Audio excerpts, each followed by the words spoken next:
안녕하세요. 혹시 살면서 억울한 일을 당한 적이 있나요?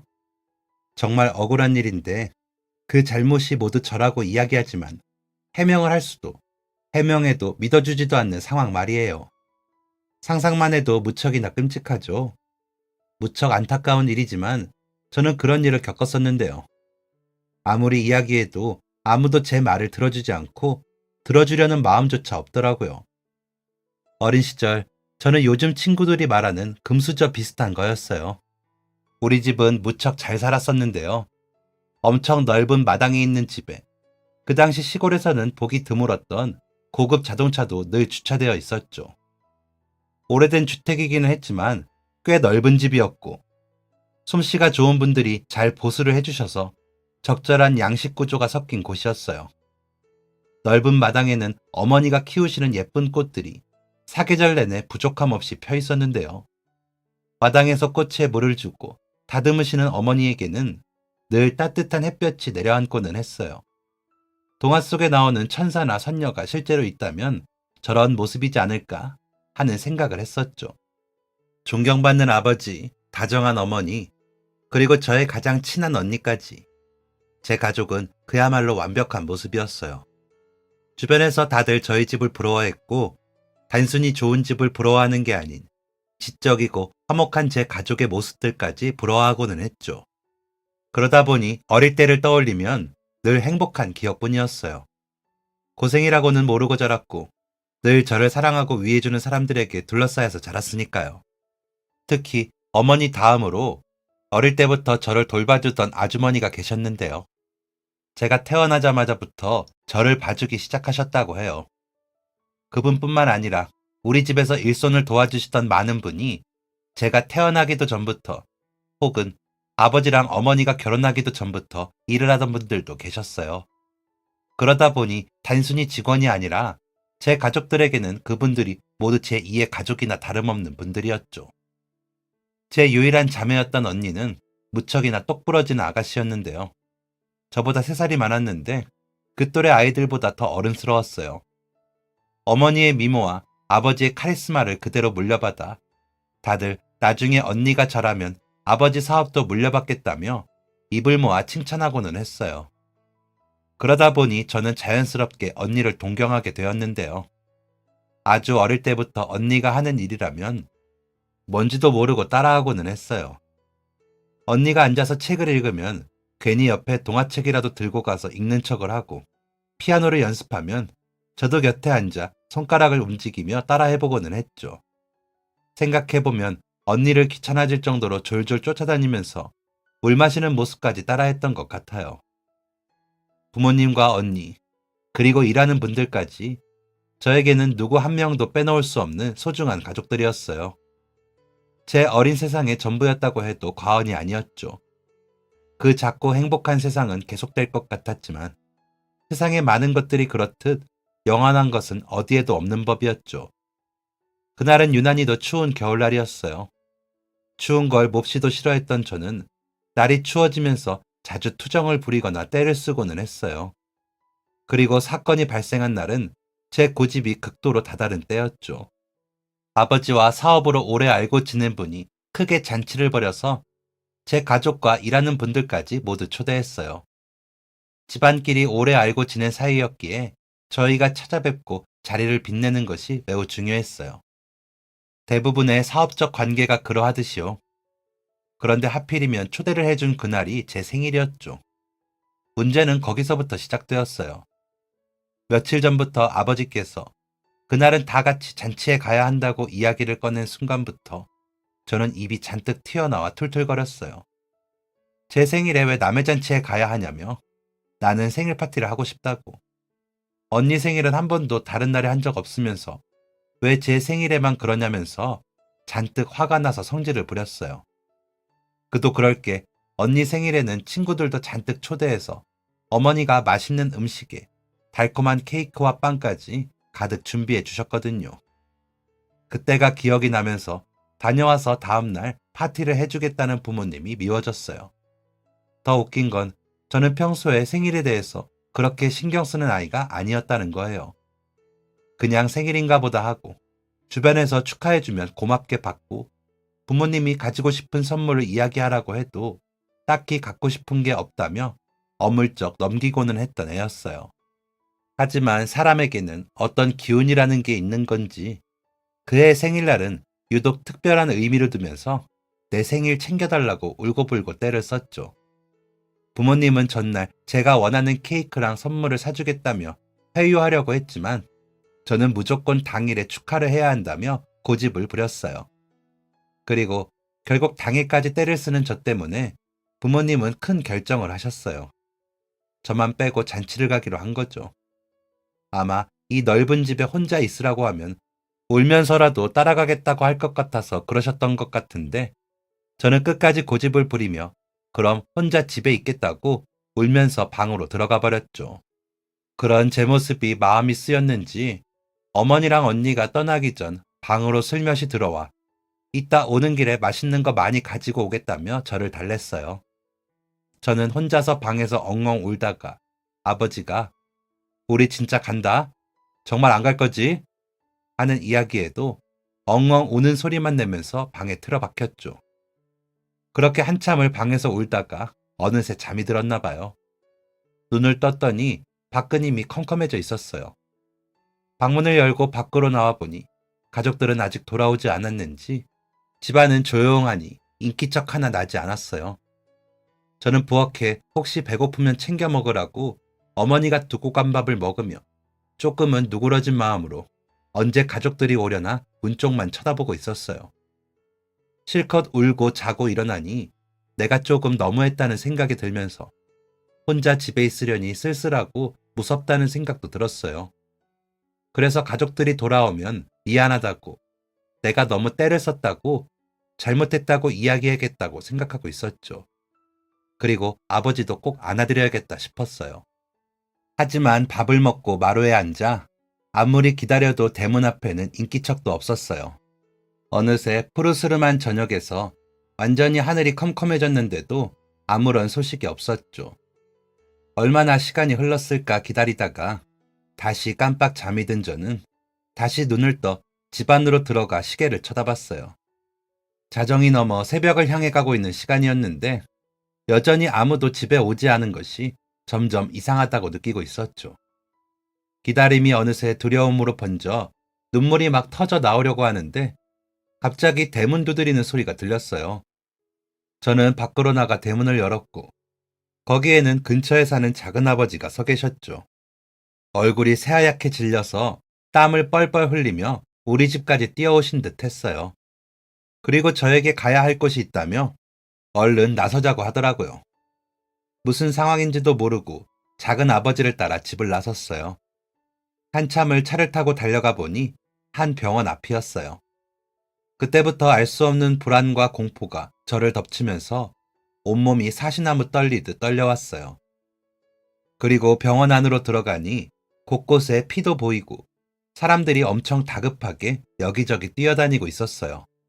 사고, 가족들과 일하는 분들 모두 잔치에 도착해 축하하고 제 생일이라 늦지 않게 가봐야 한다며 저녁도 마다하고 길을 나섰다고 해요.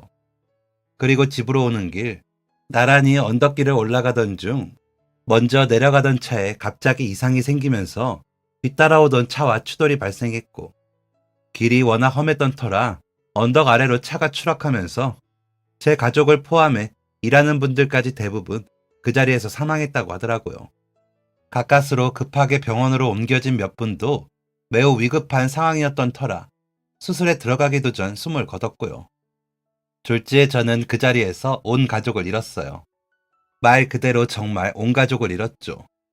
저를 낳고 길러주신 부모님과 제가 태어나기도 전부터 평생을 함께한 분들까지 저희 집뿐 아니라 온 마을이 장례식장이 된 듯한 분위기였어요. 일하시는 분들도 대부분 마을에 가족을 둔 분들이 많았기에 더더욱 그럴 수밖에 없었죠.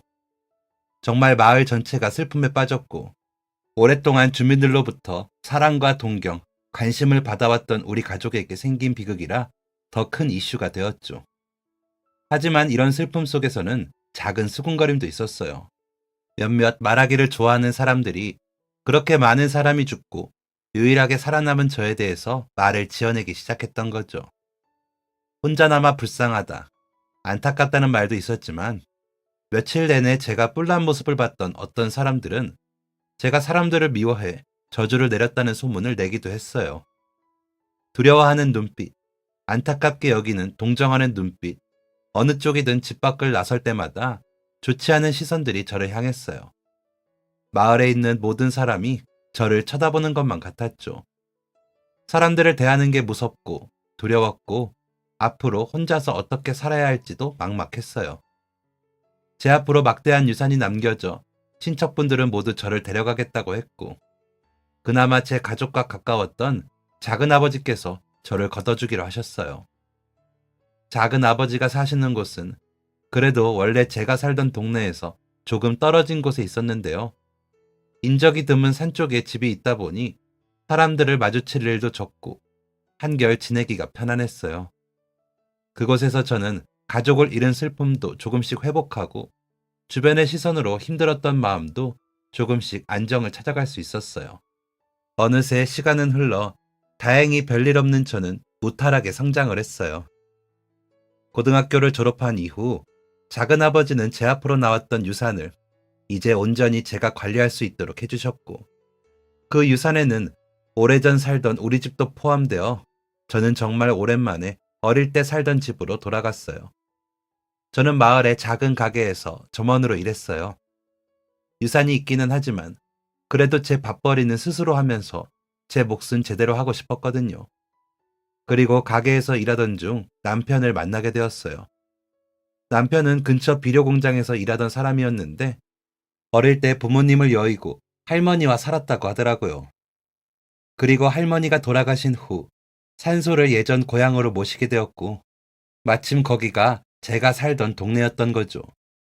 가족이 없이 외롭게 살았던 게 어떤 기분인지 알기에 그런 부분에서 서로 많이 공감할 수 있었어요. 저보다 몇 살 많은 오빠였는데 무척 자상하고 세심하면서 제 마음을 잘 이해해주는 모습에 저는 금세 빠져들었어요. 물론 그동안 내 가족이 없다는 생각에 외로웠던 탓도 있던 것 같아요. 작은 아버지네 가족분들은 저를 잘 돌봐주셨지만 그 사이에서 저는 어딘가 늘 겉도는 느낌을 받았거든요. 진짜 가족이 아니라 늘 손님이라는 생각이 마음 한편에 있어서 완전히 녹아들지 못했었어요. 저는 그 사람도 저와 같은 마음이라고 생각했고 그래서 저희는 서둘러 결혼해 가족을 꾸리기로 했어요. 이제 진짜 내 가족이 생겼다는 생각이 들면서 소속감도 느껴졌어요. 어린 나이 갑작스럽고 서툴게 시작한 결혼 생활이지만 잘할 수 있을 거라는 묘한 자신감도 있었죠. 결혼하고 나니 작은 아버지는 그동안 저희 아버지 대신 물려받았던 가족 사업에 남편도 함께 하자고 했어요. 가족이라고 해서 당장 높은 자리부터 하는 것은 아니지만 착실히 일을 배워 언젠가는 아버지와 우리 가족이 이끌었을 회사를 저와 남편이 도맡게 되면 좋을 거라고 이야기해 주시더라고요.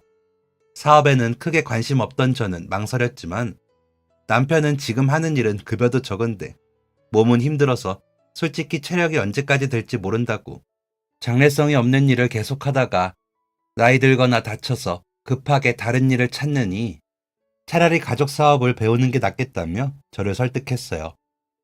남편의 이야기를 들어보니 일리가 있어 저는 그렇게 하자고 했죠. 처음 남편은 일을 시작하면서 무척이나 착실하게 해나가는 듯 했어요. 작은 아버지도 근면성실하다면서 칭찬했죠. 문제는 얼마 안 가 터지기 시작했어요. 남편은 조금씩 일하면서 생기는 불만들을 집에서 이야기하기 시작했거든요. 그래도 자신도 가족인데 언제까지 이렇게 아랫사람이나 하는 일을 계속해야 하는지 모르겠다는 둥 불평 불만은 날이 갈수록 심해졌어요. 그러면서 저에게 작은아버지에게 하루빨리 더 중요한 일을 할 수 있도록 잘 이야기해달라며 부추기기도 했죠. 중간에서 난감한 경우가 많았지만 그래도 남편은 이제 제 가족이고 제 사람이니까 저는 최대한 남편에게 도움이 되고 싶어서 종종 작은아버지를 찾아뵙고 이야기를 드렸어요. 똑똑하고 성실하고 일머리 좋은 사람이니까 믿고 맡겨주시라고 말이죠. 몇 년 지나지 않아 작은아버지는 몸이 급격히 안 좋아지셔서 일을 그만둘 수밖에 없었어요.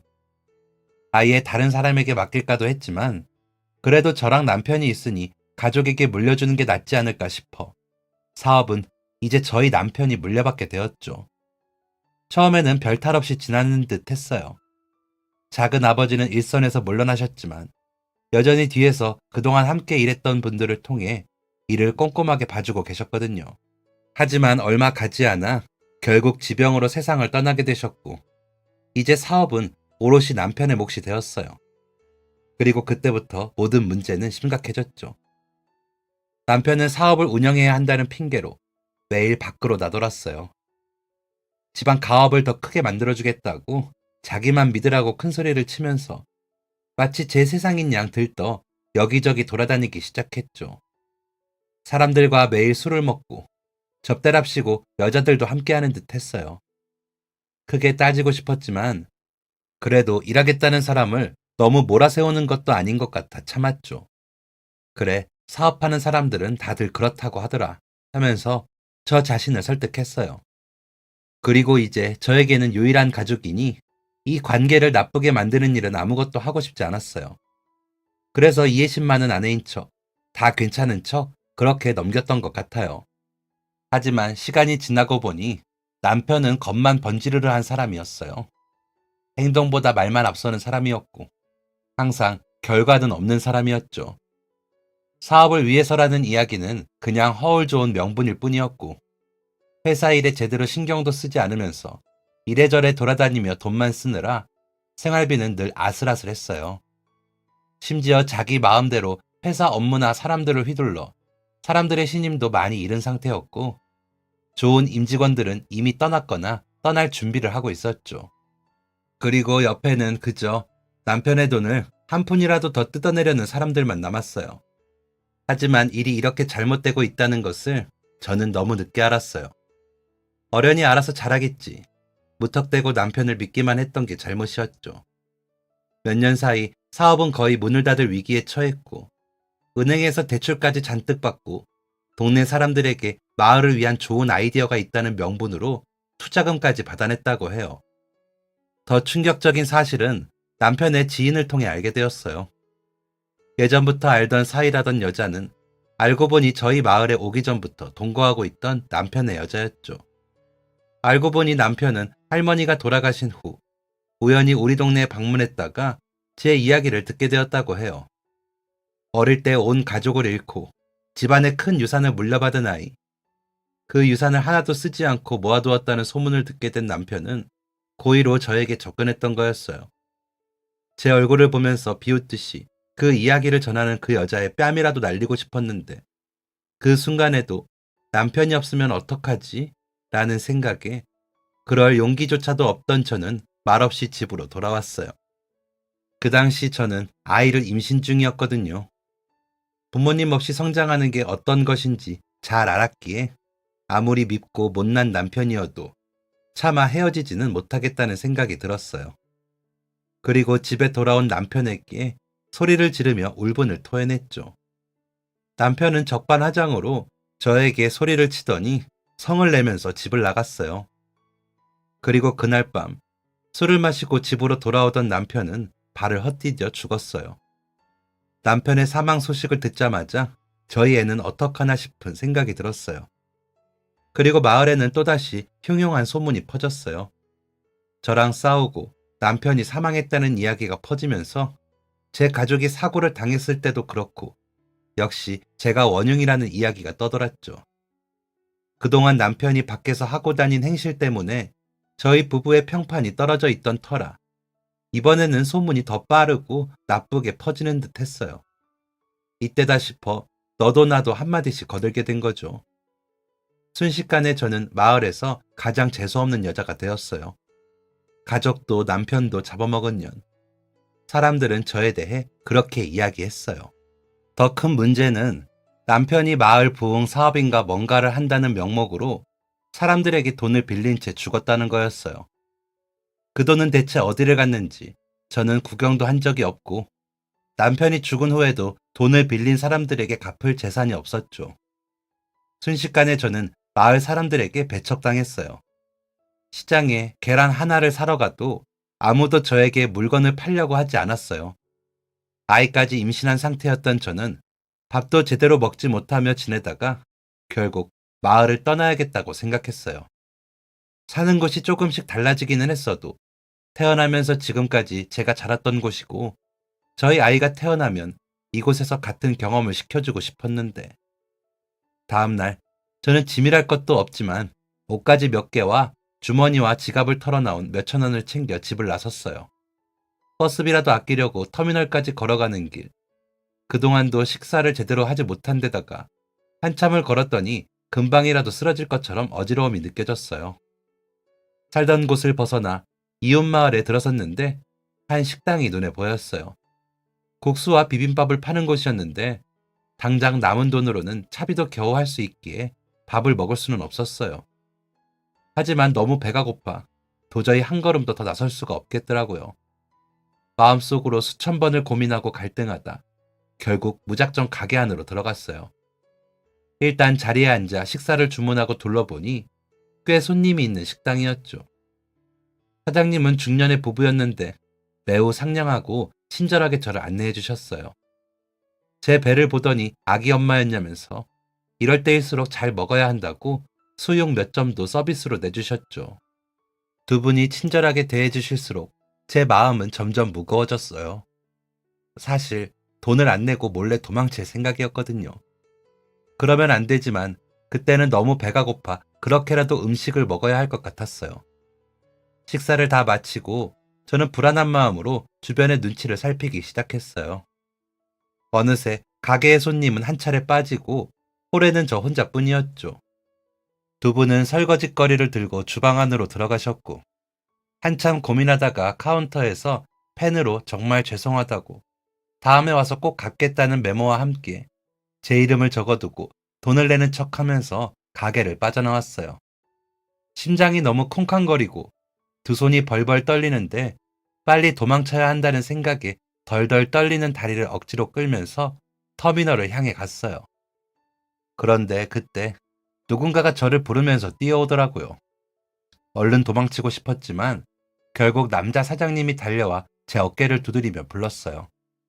저는 너무 무서워 식은땀이 뻘뻘 나는데 어떻게 해야 할지를 몰라 고개를 푹 숙이고 무조건 잘못했다고 빌자는 생각으로 무릎을 꿇으려고 했어요. 하지만 사장님은 전혀 예상하지 못했던 이야기를 하셨어요. 어떤 사정이 있는지 모르겠지만 저희 부부에게도 힘들었던 시절이 있었어요. 얼굴 보니 그동안 먹는 건 고사하고 잠도 제대로 못 잔 것 같은데 혹시나 먹은 거 얹히기라도 하면 아기 엄마도 아기도 안 좋아요. 그러니까 오늘 일은 앞으로 열심히 살기 위해 겪은 경험이라 생각하고 너무 마음 무겁게 갖지 말아요. 그리고 이거.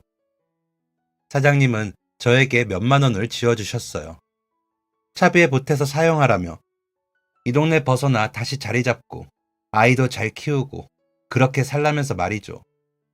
알고 보니 사장님도 제가 누군지 알고 계셨어요.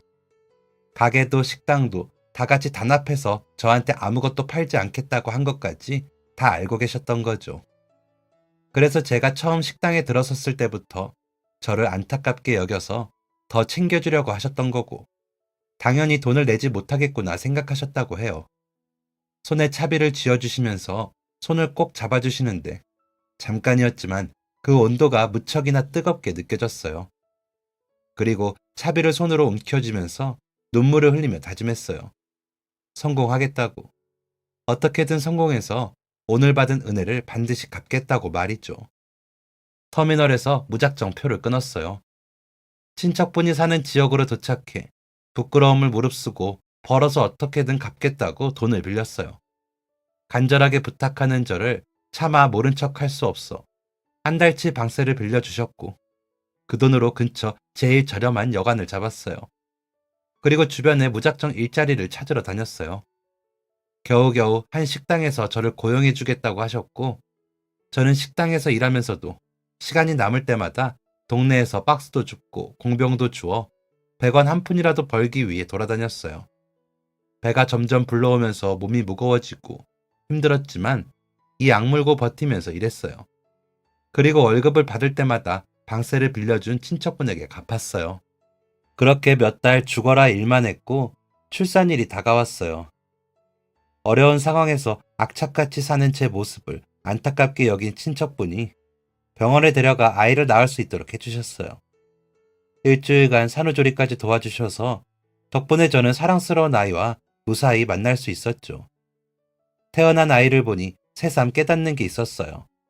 남편이 사망하고 재산을 모두 잃으면서 저에게 아무것도 남은 게 없다고 생각했는데 아직 제 유일한 가족이 남아 있었어요. 작은 세상에서 저만 바라보고 의지하는 소중한 아이. 제 품에 안겨 젖을 물고 있는 모습을 보니 다시 한번 힘이 불끈 솟아나는 것 같았어요. 이 아이를 위해서라도 어떻게든 살아남아야겠다 결심이 들었죠. 아이를 낳고 몸이 회복되고 나서 바로 일을 시작했어요. 공장 일이 끝나면 밤부터 새벽까지는 기사 식당에서 음식도 만들고 서빙도 했어요. 생활이 크게 나아지지는 않았지만 그래도 시간이 흐르면서 여간방은 월세집이 되었어요. 여전히 입에 풀칠하면서 살기 빠듯하지만 그래도 우리에 굶기지는 않을 수 있을 정도였죠. 생각보다 육아에는 필요한 게 많았어요. 특히 옷은 금방 자라버려서 사두면 금세 못 입어 아깝더라고요. 원래 손재주가 좀 있어서 옛날부터 제 옷도 수선해서 입고는 했던 저는 돈을 모아 미싱을 하나 샀어요. 그리고 작아진 아이 옷을 수선해서 입히거나 물려받은 옷을 리폼해서 입히고는 했죠. 주변에서 안 입는 옷을 주거나 남는 천이 있으면 주기도 했어요. 그걸로 아이 옷도 만들고 머리 장식도 만들었는데 주변에서 반응이 꽤 좋더라고요. 어디서 샀냐고 물어보는 분들도 있고 자기도 만들어주면 안 되냐고 부탁하는 분들도 있었어요. 주변에 친한 분들이 천이나 안 입는 옷을 수선해달라고 부탁하면 만들어주기도 했는데 그게 조금씩 입소문을 타면서 돈을 주고 옷을 만들어달라는 분들도 생기더라고요. 그렇게 한 명 한 명 부탁받다 보니까 어느새 거기서 버는 수입도 꽤 생겼어요. 집에서 아이를 보면서 일도 할 수 있다 보니 밖에서 하던 일을 줄이고 의뢰를 늘리기 시작했어요. 다행히 맡겨본 분들이 소문을 잘 내주셔서 생각보다 의뢰가 꾸준히 들어왔어요. 어느새 의뢰를 주던 분들은 고객님들이 되었고 저는 동네에 전단이나 인터넷 카페에 글을 올리며 더욱 본격적으로 옷을 만들기 시작했어요. 그리고 점점 규모가 커지면서 사업자도 등록하게 되었어요. 처음에는 동네 주변 분들만 해드리다가 점점 지역도 넓어져서 인터넷으로 문의하면 만들어서 택배로 보내드리기도 했어요. 정신 차려보니 제가 아동복을 제작하고 판매하는 사장님이 되어 있었어요. 운 좋게도 온라인으로 판매를 도와주겠다는 분들을 만나서 소소하게 저희 아이를 위해 옷을 만들던 일은 이제 본격적으로 직업이 되었어요. 직접 디자인도 하고 만들면서 물량이 늘어나 더 이상 혼자서는 할 수 없게 되어 공장과도 계약했어요. 몇 년 사이 매출이 뚜렷하게 성장했고 30대 중반의 젊은 나이에 저희 온라인샵은 아동복으로 꽤 유명해지게 되었어요. 틈틈이 프리미엄 라인으로 드레스나 양복, 동물 복장 같은 특수 의상을 소량으로 직접 제작해 판매하기도 했는데 이 역시도 반응이 폭발적이었어요. 수요가 늘어나니 매출도 늘었고 매출이 늘어나니 운영을 위해서 직원들도 더 필요했어요. 혼자서 방구석에서 돈이 없어 저희에 입히려고 옷을 만들던 일이 어느새 저만의 브랜드가 되었는데요. 여간에서 햇빛 하나 안 들어오는 월세로 옮길 때도 감사했는데 이제는 햇빛도 잘 들어오는 전셋집으로 이사를 하게 되니 어떻게 이 자리까지 올 수 있었을까 놀랍고 감사하다는 생각도 들고 여전히 믿기지 않기도 해요. 그런데도 자리를 잡기까지 꽤 걸렸는데요. 매출이 오르기 시작하면서 제 삶을 안정적으로 꾸리는 것도 중요했지만 사실 남편이 죽기 전 마을 분들에게 빌렸던 돈을 갚는 게 먼저다 싶더라고요. 비록 저는 전혀 몰랐던 일이고 남편이 빌린 돈이기는 하지만 그래도 그로 인해서 피해를 당하신 분들이고 제 남편이 저지른 일이니 제가 어떻게든 갚아가는 게 맞다고 생각이 들었어요. 그래서 수입이 날 때마다 틈틈이 마을 분들에게 돈을 갚았고 몇 년간 그 빚을 다 갚고 나서야 마침내 가볍게 털어버릴 수 있더라고요. 이제 진짜 빚도 하나도 없고 저희 브랜드도 번듯하게 자리를 잡고 나니 제 머릿속에 떠오르는 또 다른 분이 있었어요. 바로 제가 가장 힘든 시기에 저를 도와주고 위로해 주셨던 식당의 사장님 부부였죠. 브랜드가 자리를 잡아가면서 몇 번이라도 먼저 찾아뵐까 생각도 들었는데 빚을 다 갚기 전까지는 아직 떳떳하게 저 진짜 성공했어요 라고 말하기가 어렵더라고요. 특히나 그분들 앞에서는 정말 당당하고 멋지게 성공한 모습을 보여드리고 싶은 마음이 컸기에 정말 완벽하게 성공했을 때 찾아뵙고 싶었어요. 그리고 마침내 모든 게 완벽하게 자리 잡았다는 생각이 드는 순간이 왔고 저는 드디어 당당하게 두 분을 찾아뵐 용기를 낼 수 있었죠. 그때 제가 받았던 돈은 몇만 원이었지만 그 시절의 가치, 그리고 제가 받았던 의미가 크기에 봉투에 100만 원을 준비해서 아이와 함께 길을 나섰어요. 오랜만에 제가 처음 길을 나섰을 때처럼 터미널에서 버스를 타고 아이와 함께 내려가며 지금 가는 곳이 어떤 곳인지, 그리고 저에게 어떤 의미가 있는지를 설명해 주었어요. 아이는 이야기를 담담하게 들으면서도 그저 놀러 간다는 생각에 들떠 반쯤은 흘려듣는 것 같았지만요. 동네 어귀에 도착하니 많은 게 바뀌어 있었어요. 긴 세월 제가 달라진 만큼 동네도 성장한 거죠. 어느새 아파트와 신식 상가, 카페들이 즐비한 동네를 걸으며 마침내 식당을 찾았어요. 그런데 가게도 훨씬 규모가 커지고 엄청나게 세련되어졌더라고요. 순간 여기가 맞나 싶은 생각이 들어 자세히 보니 이름이 비슷한데 제가 밥을 먹었던 그곳은 아니었어요. 훨씬 크고 깔끔하기는 했지만 자칫하면 들어갈 뻔했을 정도로 제가 전에 밥을 먹었던 곳과 이름도 분위기도 비슷했어요. 당황스러운 마음에 가게 앞을 서성이는데 한 5분 거리 정도에 또 다른 가게가 보였어요. 길가 끝에 있는 가게의 낡은 간판을 살펴보니 제가 찾던 그곳이었죠. 역시 이거지 하는 생각이 들 만큼 그곳은 제가 10몇 년 전 밥을 먹을 때 모습 거의 그대로였어요. 간판이 한번 바뀌었던 것 같고 페인트를 다시 칠했던 것 같지만 제가 기억하는 상호와 똑같고 내부 구조도 똑같은 모습이었죠. 그리고 안쪽을 들여다보니 세월이 조금 지나 주름이 늘긴 하셨지만 저를 친절하게 대해주셨던 사장님 부부의 모습이 눈에 들어왔어요. 두 분의 모습을 보고 바로 여기라고 확신할 수 있었죠. 심장이 콩닥거려서 금방이라도 입 밖으로 튀어나올 것만 같았어요. 이전에 가게에서 음식을 먹고 도망칠 때에 떨리던 마음과는 다른 떨리는 마음으로 아이의 손을 잡고 가게의 문을 열었어요. 텅 빈 가게 의자에 앉아 계시던 사장님 부부는 어서 오세요 인사를 하면서 자리에서 일어났어요. 순간적으로 저를 알아보지 못하신 듯해서 저는 조심스럽게 안녕하세요 인사를 드리며 고개를 숙였어요. 반가운 표정이지만 여전히 누구인지 확실히 알지 못하는 의아한 표정에 저는 아이의 손을 끌어 사장님 앞으로 가까이 갔어요. 저 기억나세요? 예전에 밥값을 안 내고 가버려서 많이 늦었지만 지금이라도 그때 못 낸 밥값 내려고 왔어요. 그러자 두 분은 그제야 확실히 누구인지 기억나신 듯 순식간에 얼굴이 환하게 밝아지시면서 깜짝 놀라셨어요. 이내 제 손을 붙잡고 그때 아기 임신해서 방문했던 그 아기 엄마 맞냐면서 크게 반가워해 주시더라고요. 여자 사장님은 어느새 눈물을 훌쩍이시면서 아이고 내가 왜 눈물이 나지? 하며 멋쩍은 듯 웃으며 옷소매로 눈물을 닦아내셨어요. 그러자 옆에 있던 남자 사장님은 아이고 이 사람이 이렇게 반가운 사람을 앞에 두고 울긴 왜 울어 참나 하시면서도 눈가에는 눈물이 살짝 고이시더라고요. 저는 두 분에게 저희 아이도 소개하면서 그때 덕분에 따뜻한 밥 잘 먹고 힘내서 이렇게 튼튼하고 예쁜 아이도 낳았다고 말씀드렸어요. 두 분은 저희 아이 머리랑 어깨를 쓰다듬으시면서 그때 엄마 뱃속에 있던 아이가 언제 이렇게 자랐냐면서 아이에게서 눈을 떼지 못하시더라고요. 이내 두 분은 아이고 내 정신 좀 봐. 자리에 앉아요. 하면서 얼른 의자를 빼주시고는 주방으로 들어가셨어요. 그러더니 주방 안에서 바쁘게 막 뭔가를 준비하시더라고요. 이내 따뜻하게 데운 옥수수를 들고 나오시면서 과일이 없어서 간식거리가 이거밖에 없다고 미안해하면서 나오셨어요. 그러면서 밥 먹었냐고. 지금 국 데우고 있는데 조금만 기다리라면서 그때와 같은 친절함으로 저희를 챙겨주시더라고요. 자리에 앉아서 이런저런 이야기를 나누며 저는 그동안 제가 어떻게 지냈는지를 자세히 설명해 드렸어요.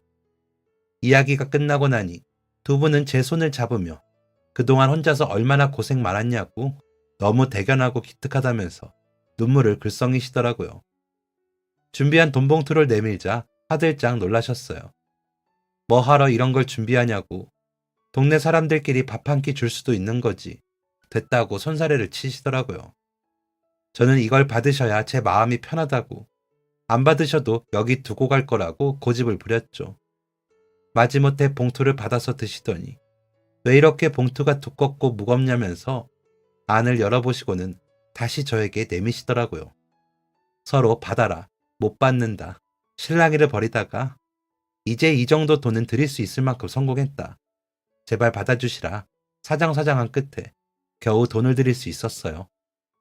복잡한 표정으로 봉투를 보시더니 이내 사장님께서 그래도 시간 맞춰서 잘 왔다고, 하마터면 얼굴도 영영 못 볼 뻔했다고 하시더라고요. 저는 그게 무슨 일이냐고 여쭤봤죠. 알고 보니 두 분은 가게를 정리하기로 결정하셨다고 해요. 몇십 년을 운영해온 식당인데 왜 그런 결정을 하셨냐고. 이제 은퇴해서 편하게 노후를 즐기시려고 하시는 건지 여쭤보니 전혀 그런 이유가 아니었어요. 사장님 내외부는 가능하면 꼬부랑 할아버지 할머니가 되어서도 식당을 운영하면서 손님들 밥을 먹이고 싶다고 하시더라고요. 그럼 가게를 왜 내놓으시냐고 여쭈니 더 이상 운영하지 못할 만큼 사정이 어려워지셨다고 해요. 며칠 내내 국수 10개도 못 파는 날도 있다면서, 그나마 단골 손님들이 찾아주고 계시지만 재료 순환도 제대로 되지 않아 사둔 것을 아깝게 버리거나 재료가 없어 음식이 나가지 못하는 때도 있다고 했어요. 그래서 이 메뉴 저 메뉴 다 그만두고 이제는 국수 하나만 겨우 판매하고 있는데, 그나마도 단가가 맞지 않아 가게 문을 열어둘수록 매출은 마이너스라고 해요. 앞쪽에 새로 생긴 가게 때문인지 여쭤보니 두 분은 한참 말을 아끼셨어요. 서로 눈치만 보시더니 어렵게 이야기를 꺼내셨죠. 알고 보니 제가 실수로 들어갈 뻔했던 그 가게는 사장님의 식당에서 일하던 직원분이 나가서 차리신 거라고 해요. 조실 부모하고 어려운 가정 형편에 책임져야 할 가정까지 있다며 제발 일하게 해달라고 간절히 부탁해 직원을 고용하게 되었는데, 일을 시켜보니 엄청 열심히 했다고 하더라고요. 젊은 사람이 열심히 하는 게 예뻐 보여서 궁금하다고 물어보면 물어보는 대로 다 답해주고 하나라도 더 알려주고 싶어서 있는 힘껏 가르쳐 주셨다고 해요. 그렇게 정말 아낌없이 식당에 대한 모든 것을 알려주셨는데 몇 달 지나고 나니 갑자기 출근을 하지 않았다고 하더군요. 무슨 일이라도 생겼나? 피치 못할 사정이 있나? 연락도 안 되어 걱정되던 차에 5분 거리 되는 가게에 커다란 플랜카드가 붙은 것을 보게 되셨어요.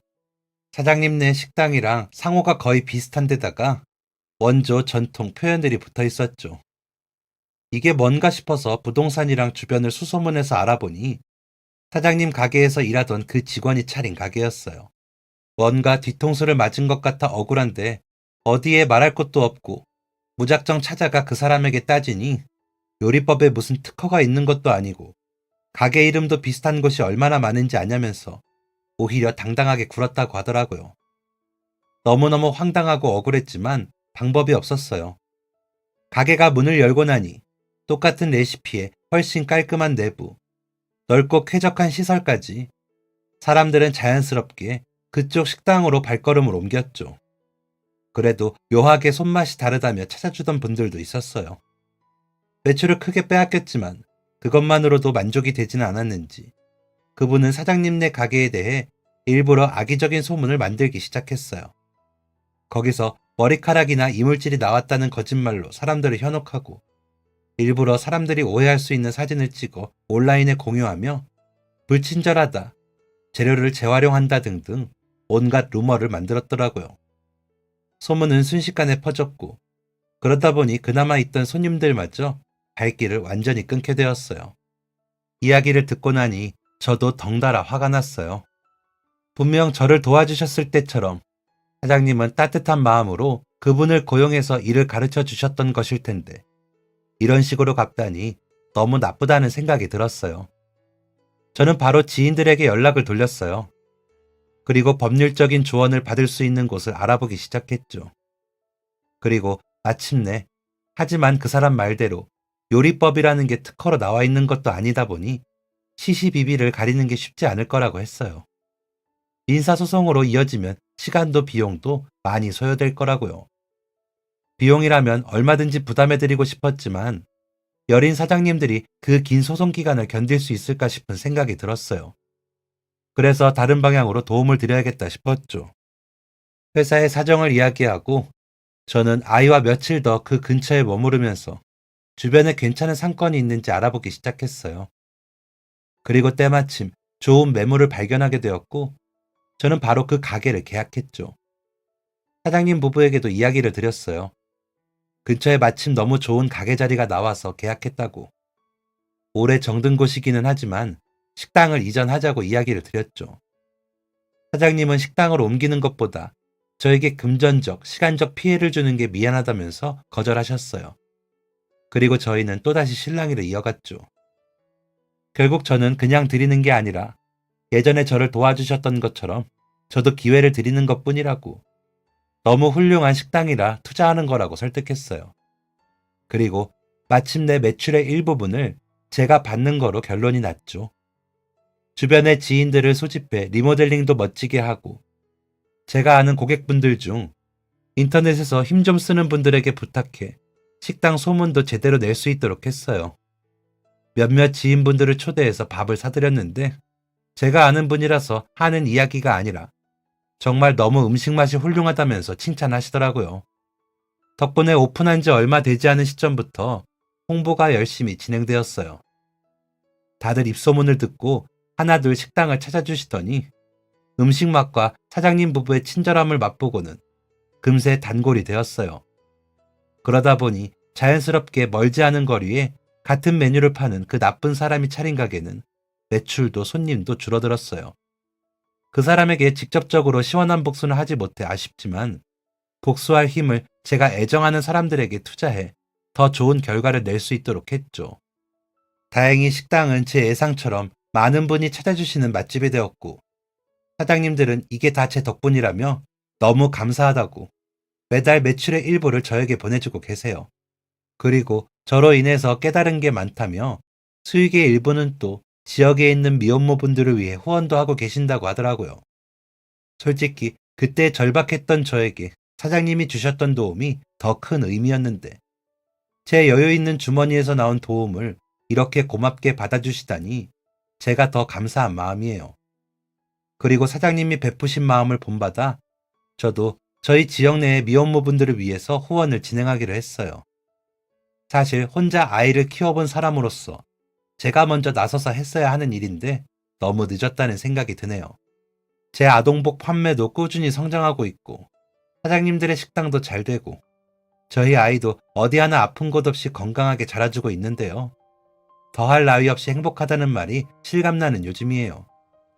어릴 때부터 다들 저를 재수없는, 저주받은, 어딘가 찜찜한 아이로 부르고 어른이 되어서는 많은 사람이 등을 돌리는 순간도 있었는데 그때에는 너무나 힘들었지만 마침내 이렇게 마음 놓고 행복할 수 있게 되었어요. 그리고 앞으로도 이 행복이 쭉 이어지면서 옛날에 제가 그랬듯이 간절히 도움을 바라고 있는 누군가가 저희의 후원으로 새로운 삶을 찾게 될 수 있기를 바라면서 앞으로도 더 열심히 많은 분들을 도울 거예요. 지금까지 사연 들어주셔서 감사합니다. 사연이 재밌으셨다면 구독과 좋아요를 눌러주세요. 감사합니다. 안녕히 계세요.